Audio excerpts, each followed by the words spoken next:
Que a paz do nosso Senhor Jesus Cristo esteja presente na sua vida. É um prazer estar aqui com você para nós apresentarmos a você parte da capacitação e formação dos discipuladores do campo de São José dos Pinhais. Esse vídeo faz parte de uma sequência de vídeos que estará sendo apresentada para o campo de São José dos Pinhais, bem como as demais pessoas que, porventura, tendo conhecimento do nosso projeto em São José dos Pinhais, coordenado pelo nosso pastor-presidente, pastor Ivaldo Teodoro da Silva, o Departamento de Discipulado e Reunião Devocional do Lar, do qual sou coordenador geral do campo. Se você teve conhecimento, também está participando, fique à vontade para usufruir também desses benefícios. Nós estaremos disponibilizando uma série de vídeos utilizando como referência para a formação de discipuladores, no caso prático, a lição de discipulado da igreja de Joinville. Queremos agradecer ao pastor-presidente, pastor Sérgio Melchior, ao coordenador discipulado do campo de Joinville, pastor Juari, por nos ceder a permissão para utilizar esta revista aqui no campo de São José dos Pinhais. Já temos um vídeo no nosso canal, o nome do canal, Discipulado ERDL IEADSJP, Igreja Evangélica Assembleia de Deus de São José dos Pinhais. Já temos ali o primeiro vídeo que está explicando como funciona esse projeto de discipulado e reunião devocional no lar. Então participe, veja como funciona e você poderá implementar. O objetivo específico deste canal, neste momento, é de fornecer subsídios, informações para os discipuladores do campo de São José dos Pinhais que irão discipular os novos convertidos. Durante a apresentação desse vídeo, irei falar como se estivesse orientando ou falando com uma pessoa que está participando de um discipulado. Mas, de vez em quando necessário, estarei fazendo um parênteses, vamos dizer assim, para fazer um comentário com o discipulador, trazendo assim algumas orientações de como proceder em determinado momento. Quero agradecer também aos nossos parceiros, coordenadores regionais, que estão conosco também nessa empreitada. Nesses vídeos, para comentar as 12 lições do curso Conhecendo o Amor de Deus desta revista de Joinville, estará conosco também nas próximas lições o presbítero Ricardo, que é dirigente de uma das nossas congregações e também é o vice-coordenador geral do departamento, o presbítero Valcir, que também é um dos coordenadores da regionais, da Regional 1, estará comentando 3 lições também, e a irmã Elina, que é a esposa do nosso secretário-geral, Josué Kipper, comentando também 3 lições. Então, 4 pessoas comentando cada um 3 lições, fechando as 12 lições do curso Conhecendo o Amor de Deus. Bem-vindo, bem-vinda, então, a essa formação de discipulador, ou parte da capacitação e formação de discipuladores do campo de São José dos Pinhais. O Departamento de Discipulado e IRDL do campo de São José dos Pinhais está estruturado da seguinte forma. Veja aí o organograma.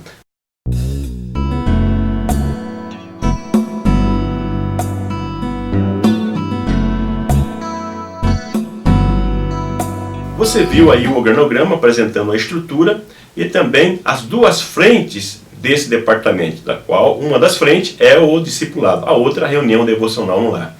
Neste vídeo estaremos dando a ênfase para o discipulado. Se você quer mais informações sobre o projeto como um todo, como já disse, volte ao vídeo que apresenta o projeto e ali você tem um detalhamento para cada uma dessas etapas. Vamos agora então para a primeira lição do curso Conhecendo o Amor de Deus. Vamos caminhar junto.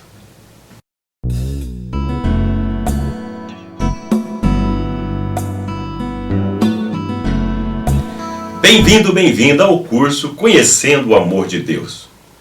O curso que estaremos ministrando e utilizando o material do Departamento de Discipulado da Igreja de Joinville. Queremos aproveitar e agradecer ao pastor-presidente, pastor Sérgio Melchior, e também ao coordenador discipulado da igreja, o pastor Juari. Um grande abraço, muito obrigado por permitir nós utilizarmos esse material e sabemos que muitas outras igrejas, tanto do campo de Santa Catarina como outros estados, estão utilizando esse material.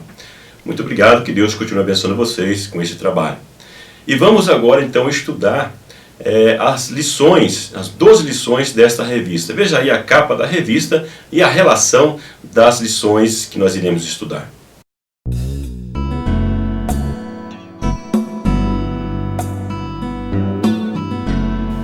Estaremos estudando 12 lições. Aí está a relação das lições.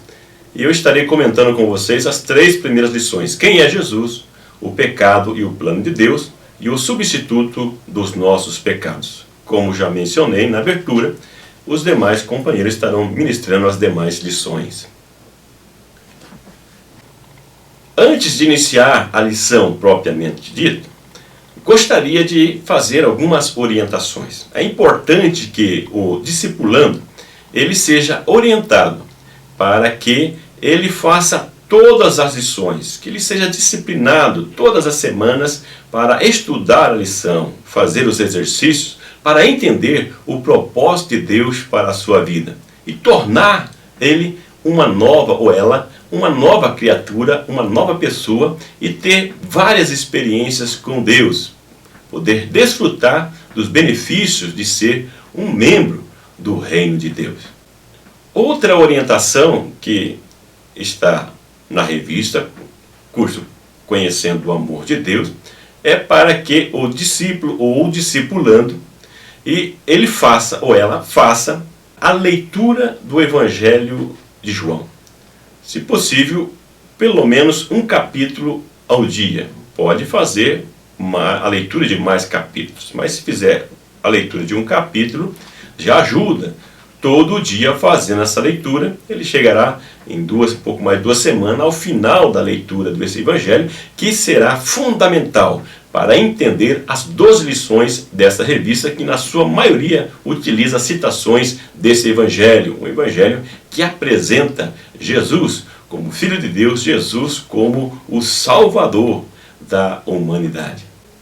Uma orientação que eu deixo a você, tanto o discipulador, em especial o discípulo, para que ao fazer a leitura tanto do Evangelho como da revista do curso, deixe Deus falar com você.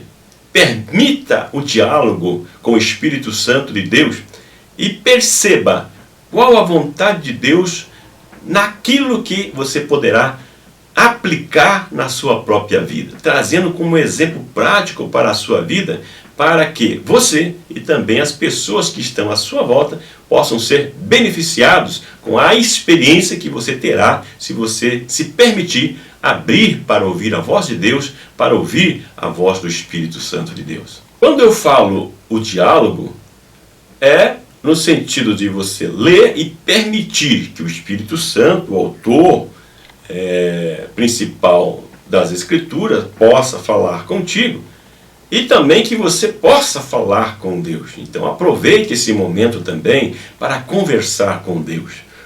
Lendo o texto, permitindo que o Espírito Santo fale contigo e que você também fale com Deus.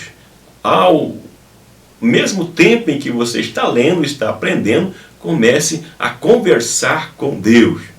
Não é coisa de louco, mas é coisa de pessoas que têm experiência com Deus e que vai passar a ter experiência com Deus, né? Se você não puder falar com Deus em voz audível, mas fale na mente, em espírito com Deus, porque o Espírito Santo de Deus, ele interpreta, ele consegue falar contigo através da sua mente.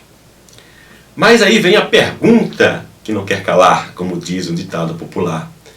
O título da lição é a grande pergunta: quem é Jesus? Quem já não se perguntou, quem é Jesus? Ao longo da história, muitas pessoas perguntaram quem é Jesus. E até hoje as pessoas perguntam, as pessoas questionam. Muitas respostas nós temos. Muitas pessoas falaram a respeito de Jesus. Mesmo naquele momento em que ele encontrou os discípulos, perguntou, quem dizem que eu sou? E as pessoas tiveram várias respostas, discípulos, várias respostas, né? Como Elias, um profeta e assim por diante. Muitas pessoas têm Jesus como um profeta, têm Jesus como um grande filósofo, ensinador, um líder.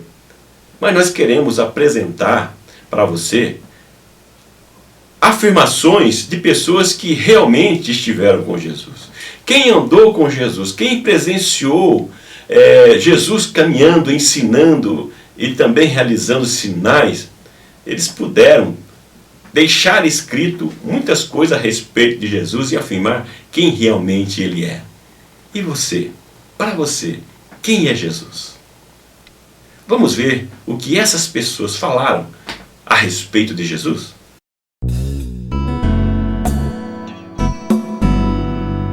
No primeiro capítulo do Evangelho, segundo escreveu João, nós temos os 3 primeiros versículos, grandes informações.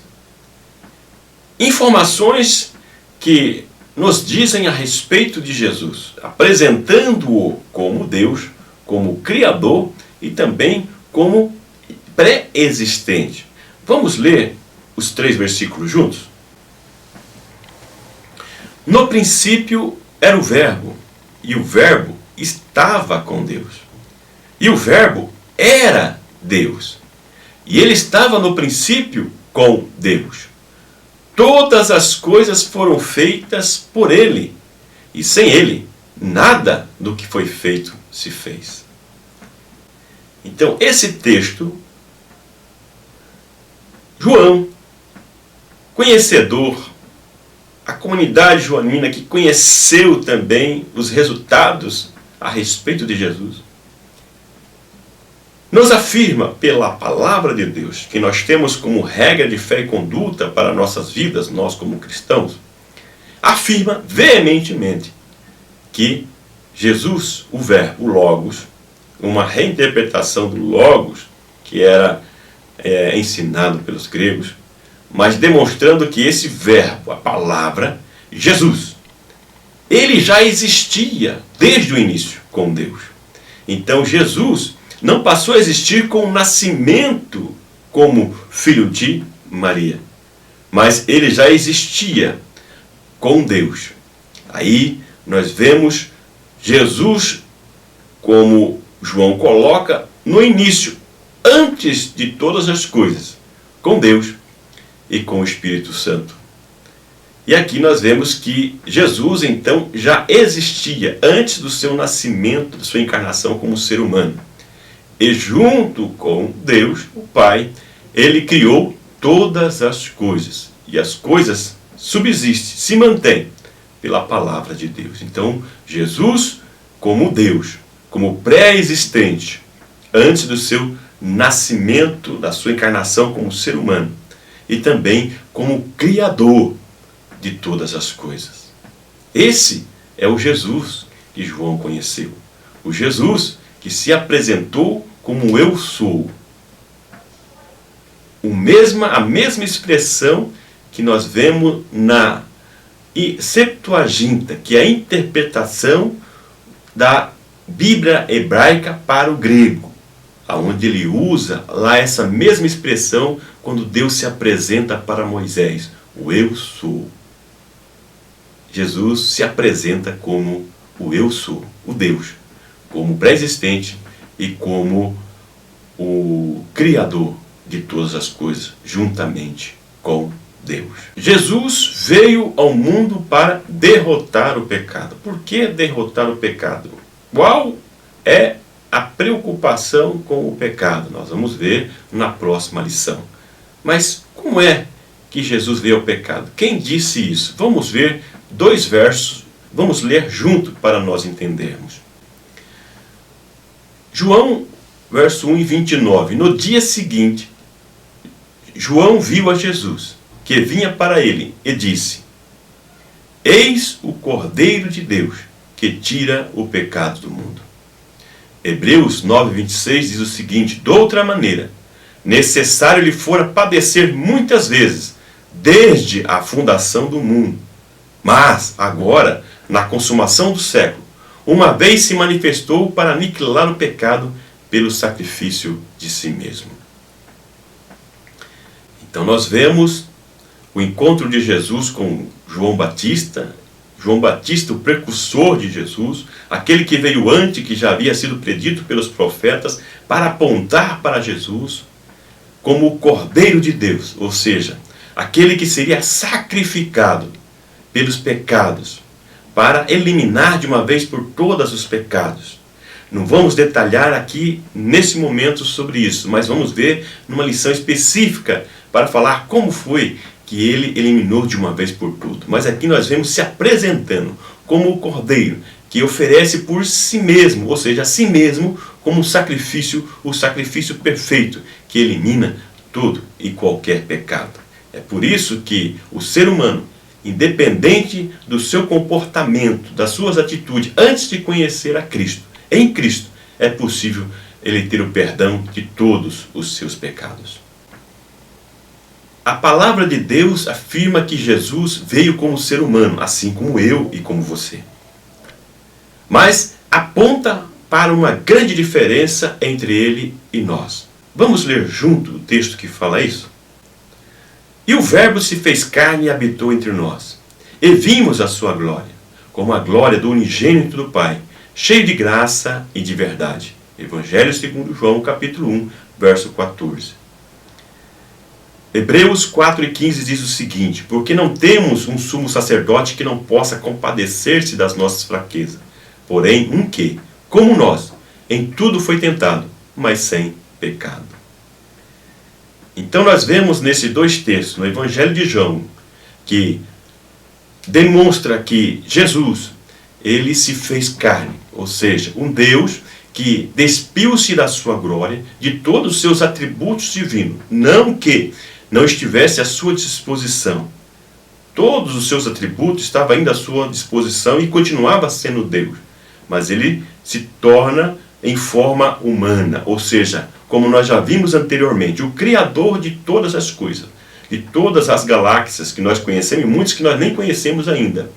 Ele que criou a Terra dentro desse imenso universo, e o homem, o ser humano, a mulher, e coloca nesse pequeno planeta em relação a essa grande criação de Deus. Esse Deus se fez na mesma forma desse ser humano criado por ele, para que pudesse então vir em socorro, socorrer a sua criatura pelo prejuízo que o pecado do ser humano ocasionou para si. Mas a diferença é que Jesus, como ser humano, o autor aos Hebreus diz que Jesus foi tentado em tudo em que nós também fomos tentados. Mas diferente do que nós, não cedeu à tentação, mas teve uma vida sem pecado. Por isso que ele, nós vamos ver mais à frente, se constitui como um sacrifício perfeito pelos nossos pecados. O Evangelho segundo João também nos diz que somente por meio de Jesus é que nós podemos conhecer a Deus.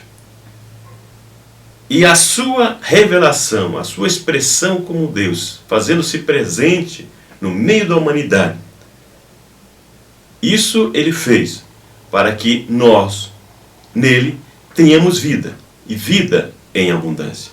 Vamos ver os textos bíblicos que nos informam isso. Deus nunca foi visto por alguém. O Filho unigênito, que está no seio do Pai, este o fez conhecer. Evangelho segundo João 1,18. O ladrão não vem senão a roubar e matar e a destruir. Eu vim para que tenham vida e a tenham em abundância. Quero fazer a junção desses dois versos, onde nós vemos Jesus como a única forma de conhecer Deus. Como disse, ninguém viu a Deus. O autor aos Hebreus, no início, no capítulo 1, ele diz que Deus, ao longo da história, se manifestou de várias formas para a humanidade. Mas, por fim, ele se manifesta na forma principal, no ápice da revelação, por meio do seu próprio Filho Jesus Cristo. Então, por meio de Jesus, Deus, ele se faz conhecer. Durante o Antigo Testamento, nós vemos Deus se revelando de várias formas, de forma progressiva. E o ápice é em Jesus que ele se manifesta. E aqui o autor nos diz que Jesus veio para nos dar vida, e vida em abundância. Muitas pessoas não têm prazer na sua vida. Muitas pessoas não veem nada além desta vida presente. Muitas pessoas têm uma vida sem sentido ou sem esperança, por falta de Jesus. Aqueles que conhecem Jesus não estão imunes de sofrer e de passar dificuldades, mas são pessoas que passam a ver que a vida faz sentido. Em Jesus, a vida faz sentido. Deus prova o seu amor para conosco. E aqui nós chegamos a um versículo que é considerado o texto áureo da Bíblia. Um verso que nos traz uma mensagem extraordinária e profunda. Evangelho segundo João 3,16, que diz o seguinte: porque Deus amou o mundo de tal maneira que deu o seu Filho unigênito, para que todo aquele que nele crê não pereça, mas tenha a vida eterna. Então nós vemos aqui Deus provando o seu amor, como nós vemos lá em Romanos 5:8, quando diz que Deus prova o seu amor para conosco em que Cristo morreu por nós, sendo nós ainda pecadores, não merecedores dessa graça de Deus, mas morre no nosso lugar. Deus entregando o seu próprio Filho para que, sendo a única maneira de socorrer a humanidade no seu pecado, o único sacrifício perfeito, mas ele entrega o seu próprio Filho para morrer em uma cruz, para pagar a dívida pelos nossos pecados. O que nós vamos aprender mais um pouco sobre isso na próxima lição. Mas para quê? Para que nós tenhamos a vida eterna nele. É em Jesus, somente nele, é que nós temos a garantia da vida eterna com Deus. Mas você diz, o ser humano não foi criado em espírito e todos para a vida eterna? Existe uma grande diferença em estar na vida eterna com Deus e sem Deus. João afirma que para ser discípulo de Jesus é preciso crer nas suas palavras. Ao ler o Evangelho de João, que nós orientamos que você faça, você vai perceber a grande diferença quando as pessoas, ao ouvir a palavra de Deus, eles passam a crer. Porque a palavra de Deus nos diz que a fé vem pelo ouvir, e ouvir a palavra de Deus. E uma vez crendo, a pessoa se torna discípula de Jesus. E ela passa a agir como Jesus agiu, aprender a viver como Jesus viveu. Vamos ao versículo que nos afirma isso. Jesus dizia, pois, aos judeus que criam nele, se vós permanecerdes na minha palavra, verdadeiramente sereis meus discípulos. Então, existe aí uma condicional, se permanecerdes na minha palavra, a palavra que eles haviam crido e que pode transformar a vida da pessoa que crê. Esta palavra transformadora. Uma vez crendo, se torna discípulo de Jesus. E permanecendo na palavra, obediente à palavra, se torna então um discípulo contínuo de Jesus. Alguém que está predestinado a morar com Deus por toda a eternidade. João ainda afirma que somente em Jesus é que é possível experimentar a verdadeira libertação. E conhecereis a verdade, e a verdade vos libertará. João 8:32. E o verso 36 diz, se pois o Filho vos libertar, verdadeiramente sereis livres. Então, não existe outro meio da libertação do ser humano na sua condição de pecador e condenado à ira de Deus. Somente em Jesus Cristo, o único intermediário, como nós vamos então aprofundar também em lições posteriores, é que a pessoa consegue chegar até Deus. O único meio. A manifestação plena de Deus para a salvação do ser humano. Uma vez que você conheceu o amor de Deus, conhecendo quem é Jesus, Jesus como Filho de Deus, como Criador de todas as coisas, como pré-existente, mas que ao mesmo tempo dispõe, abre mão de todos os seus atributos por amor ao ser humano, como eu e você. Uma vez que você conhece esse amor de Deus, quem verdadeiramente é Jesus, você está disposto a agradecer a Deus por esse amor, agradecer a Deus pelo sacrifício que Ele fez por você? Se está disposto, vamos fazer junto uma oração? Pai, em nome do Senhor Jesus, sou grato por ter a oportunidade de conhecê-lo através da Tua palavra. Peço que removas as limitações da minha mente para que através deste estudo eu possa te conhecer melhor e reconhecer tudo o que fizeste por mim. Reconheço que vieste ao mundo para morrer por mim por um único motivo, porque tu me amas e desejas que, livre do pecado, eu possa viver a plenitude dos teus propósitos para a minha vida. Tu és a fonte da verdadeira felicidade. Por isso, me sinto feliz em saber que me ouves sempre que clamo por ti. Obrigado, meu Senhor e amigo fiel. Amém. Até aqui, parabéns pelo trabalho realizado, parabéns pelo estudo. Você discipulador ou você discípulo, pelo esforço de querer conhecer cada vez mais de Deus e contribuir para o reino de Deus. Você que é discipulador, oriente o seu discípulo, parabenize pelo trabalho já realizado, pelo estudo, e oriente para que ele leia a próxima lição, para que ele responda às questões, porque esse é o momento, no final da aula, de você corrigir as questões da primeira lição, passar as orientações e dar aquele incentivo para que ele continue na sua jornada ao conhecer o plano da salvação de Deus em Cristo Jesus. Muito obrigado pela sua atenção e vamos para a lição de número 2.